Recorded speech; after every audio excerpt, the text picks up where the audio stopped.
Bonjour et merci de nous retrouver sur le plateau d'Un cœur qui écoute, votre rendez-vous de spiritualité. Aujourd'hui, nous avons la joie d'accueillir Mère Marie-Catherine Kingbo. Bonjour ma mère. Bonjour. Voilà presque 40 ans que vous êtes religieuse sénégalaise. Et depuis 2006, vous avez fondé une nouvelle fondation, la Fraternité des Servantes du Christ, dans le diocèse de Maradi, au Niger, qui s'occupe de centres de nutrition et d'éducation pour les jeunes filles. Ça, après donc un long passage à l'intérieur de l'Institut des filles du Saint-Cœur de Marie, au Sénégal, dont vous avez été la supérieure générale pendant 12 ans. Alors, on va revenir sur votre parcours avec le Seigneur et sur cette fondation toute nouvelle au Niger. Mais auparavant, vous allez commencer par nous lire un texte, comme le veut la tradition dans cette émission. Merci. Écoute, ma fille, regarde et tends l'oreille. Oublie ton peuple et la maison de ton père. Le roi sera séduit par ta beauté. Il est ton Seigneur, prosterne-toi devant lui. Alors, fille de Tyr, les plus riches du peuple, chargés de présents, quêteront ton sourire. Fille de roi, elle est là dans sa gloire, vêtue d'étoffes d'or. On la conduit toute parée vers le roi. Des jeunes filles, ses compagnes, lui font cortège. On les conduit parmi les champs de fête. Elles entrent au palais du roi. À la place de tes pères se lèveront tes fils. Sur toute la terre, tu feras d'eux des princes. Je ferai vivre ton nom pour les âges des âges. Que les peuples te rendent grâce, toujours, à jamais. Alors, qu'est-ce qui vous a fait choisir ce magnifique psaume? Depuis mon jeune âge, j'ai souvent lu et médité le psaume 44, intitulé « Chant nuptial pour le roi ». Ce psaume m'a toujours fasciné parce qu'il était très important pour moi. Il traduisait mon amour pour le Seigneur et ma joie de lui rester fidèle, de m'unir à lui. Je voulais être la fille bien-aimée du Seigneur qui ne cherche qu'à faire sa volonté pour lui plaire.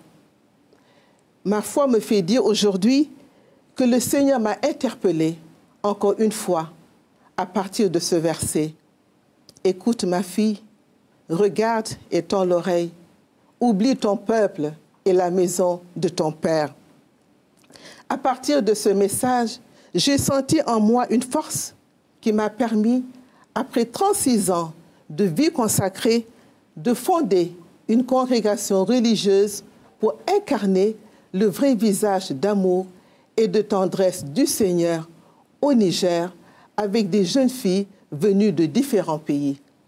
Donc c'est un psaume en fait, en quelque sorte que vous avez reçu à la fois au début de votre vocation religieuse il y a bientôt 40 ans, enfin il y a plus de 40 ans même quand vous avez entendu un peu l'appel du Seigneur, et en même temps qui vous a été redonné au moment où il a fallu entre guillemets quitter la congrégation qui était la vôtre pour fonder quelque chose de nouveau au Niger. Effectivement, ce psaume a été pour moi une force pour tout quitter, pour plaire au Seigneur, pour faire sa volonté. Et comme je viens de le dire, je veux être la fille bien-aimée du Seigneur.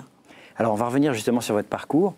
D'abord peut-être est-ce que vous pouvez nous rappeler un peu le milieu dans lequel vous avez été élevé dans la foi par vos parents d'abord, et puis comment vous avez entendu justement cet appel? Je peux dire que j'ai eu une très grande grâce d'avoir été éduquée, élevée dans une famille œcuménique. Papa était protestant, maman catholique. Les filles catholiques et les garçons protestants. Combien d'enfants déjà? 12 enfants. 12 enfants. Dont 7 garçons et 5 filles.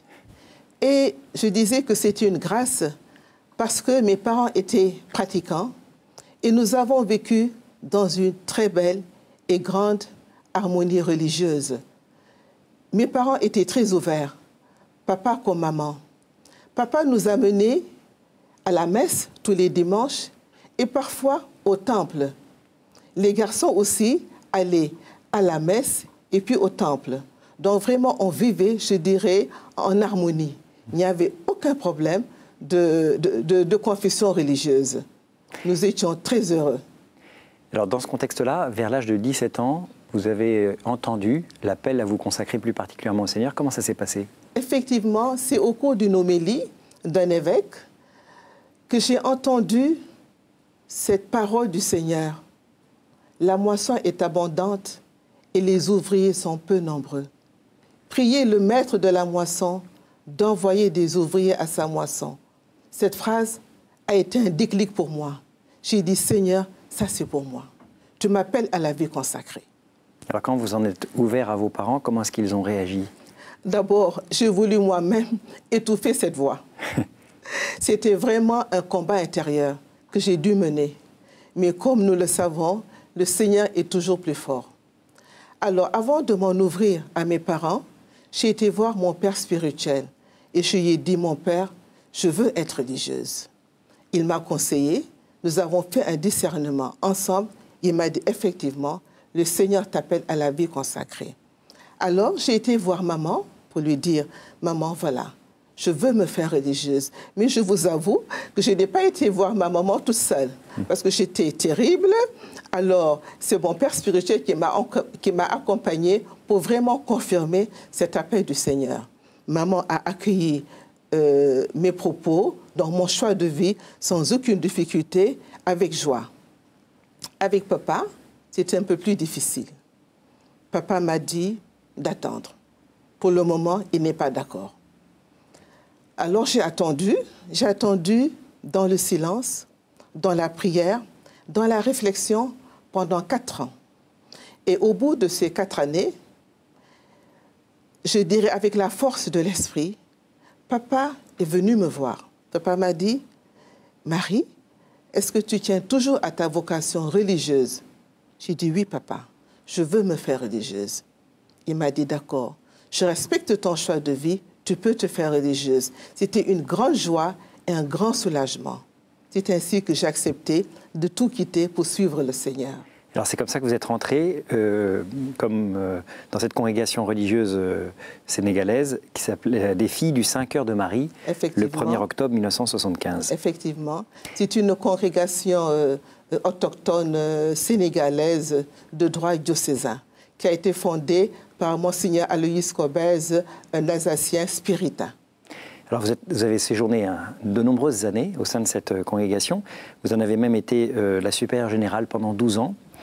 Et puis, après ces années, vous avez séjourné en France entre 2001 et 2005 pour faire des études, notamment au Centre Sèvres.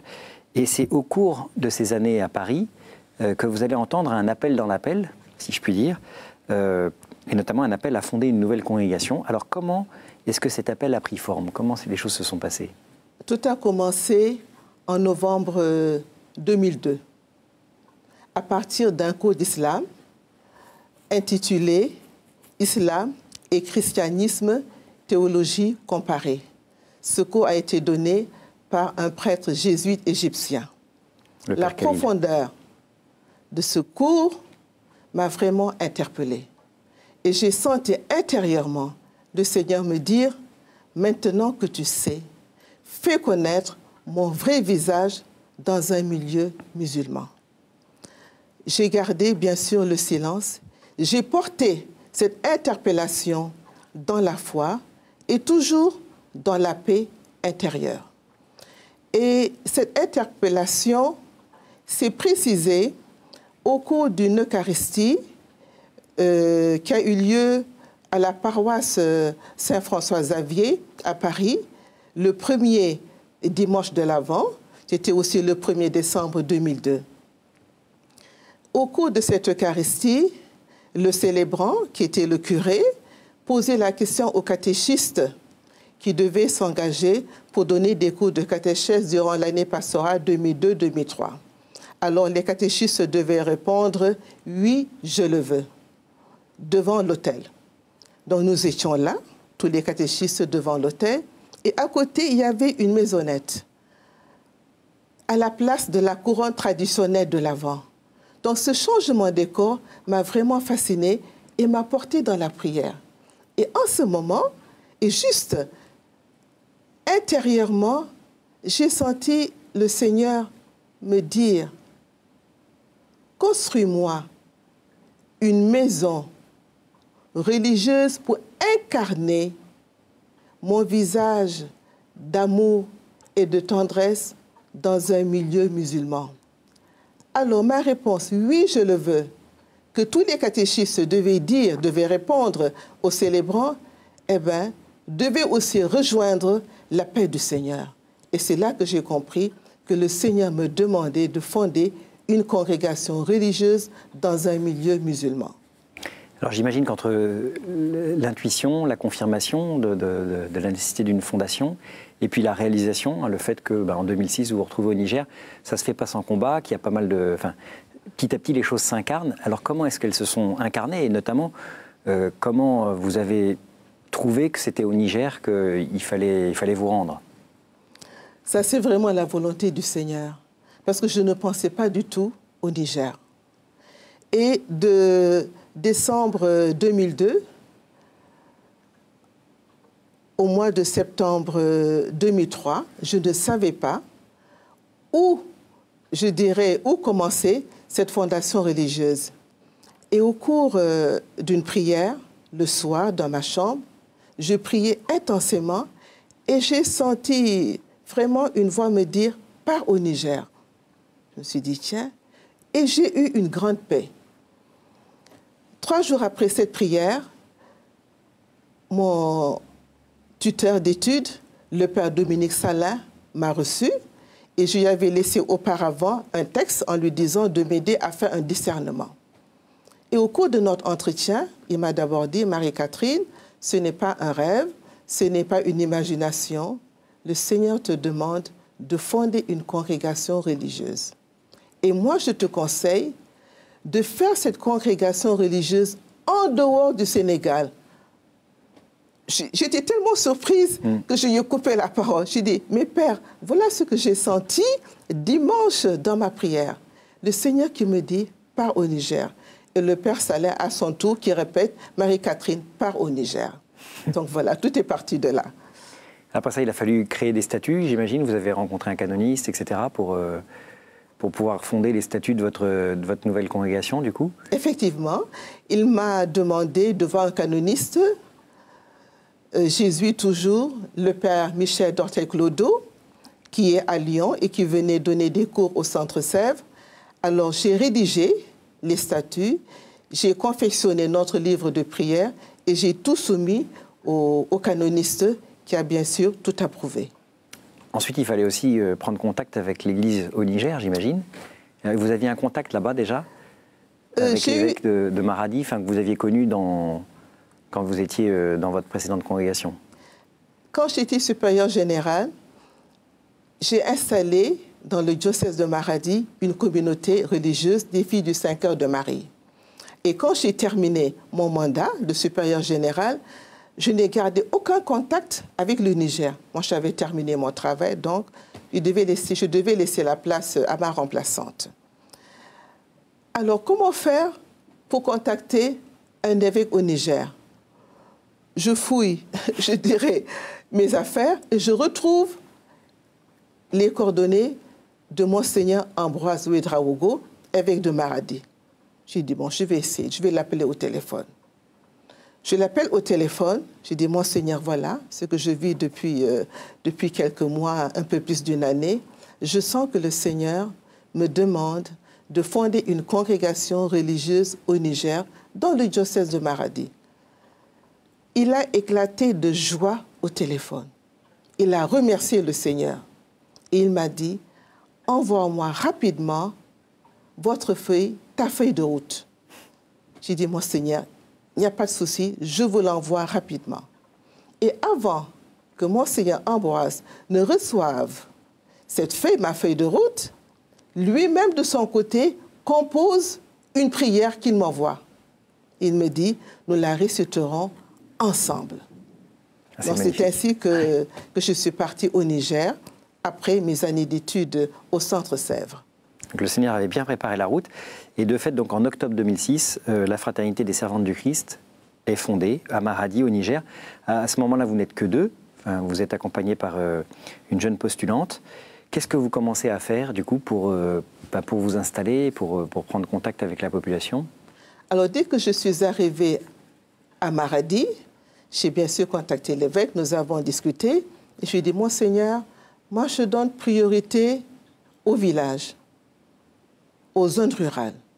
Parce que je viens du Sénégal, mais je connais les conditions de vie très difficiles des villageois. Il m'a dit, il n'y a pas de problème. Sachant que donc, le Niger, juste, c'est un pays qui est à majorité musulmane, c'est ça? Oui, à majorité, 98-99% de musulmans et de chrétiens, on peut dire 0,07. Donc très peu de chrétiens. Alors il m'a donné son feu vert et je venais d'arriver, je ne comprends pas le Hausa. J'ai demandé à une animatrice rurale nigérienne de m'accompagner pour visiter les villages. Elle a accepté et nous avons visité 16 villages. Nous avons contacté bien sûr les femmes et j'ai dit aux femmes, que voulez-vous qu'on fasse ensemble? Qu'est-ce qu'elles m'ont répondu? On veut être formés. Nous voulons connaître nos droits et nos devoirs. 3 mois après, j'ai organisé avec l'animatrice et la postulante une session de formation. Cette session a réuni au moins 90 femmes. Et nous avons beaucoup parlé, bien sûr, de l'hygiène, de la santé et des méfaits du mariage précoce et du mariage forcé. En effet, les filles se marient très tôt, à l'âge de 11-12 ans. Alors, les femmes ont trouvé cette session tellement importante qu'elles nous ont demandé de réunir leurs filles, leurs enfants. J'ai dit, il n'y a pas de problème. On a fait une autre session. Cette fois-ci, nous avons réuni au moins 200 jeunes filles. Qui avaient quel âge à peu près, du coup? 9 ans. 9 ans. 9 ans. L'animatrice m'a dit, on va les convoquer à partir de 9 ans, parce que déjà quelques-unes se marient à l'âge de 9 ans. Oui. C'était une grande surprise pour moi. Donc nous les avons convoqués. On a fait un week-end de session de sensibilisation. Et nous avons beaucoup parlé des conséquences du mariage précoce forcé, les conséquences, les inconvénients, bref. Nous avons vraiment, je dirais, mis le paquet pour qu'elles comprennent le danger, je dirais même, du mariage précoce. Et les filles étaient très contentes. Qu'est-ce qu'elles ont dit? Arrivées au village, nous allons informer les filles qui n'ont pas pu venir. Et je vous avoue que cela a fait du chemin. On a commencé à voir des changements de mentalité de la part et des filles qui commençaient à refuser le mariage précoce, également des mamans qui soutenaient leurs filles. Et comment ont réagi les autorités, les imams, enfin les autorités religieuses locales? Alors, pour savoir leur réaction, je me suis dit, attention, nous sommes étrangères, nous venons de commencer, nous sommes catholiques et nous travaillons avec des musulmans. Je vais réunir les chefs de village et les imams pour leur demander ce qu'ils pensent, parce qu'on commençait déjà à voir l'impact de nos sessions dans les villages. Ils sont venus un week-end, tout le monde était là. Et je leur ai dit, voilà, nous sommes là depuis 2 ans, alors qu'est-ce que vous pensez de notre travail? Nous avons été frappés par leurs réponses. Ils nous ont dit, s'il y avait 10 femmes comme vous, le Niger aurait changé. Ce qui nous réunit aujourd'hui, ce n'est pas la religion, ce n'est pas l'ethnie, c'est l'amour. Nous avons vu le travail que vous faites dans nos villages, avec nos filles, avec nos femmes, avec nos mamans. Nous vous encourageons, continuez ce travail.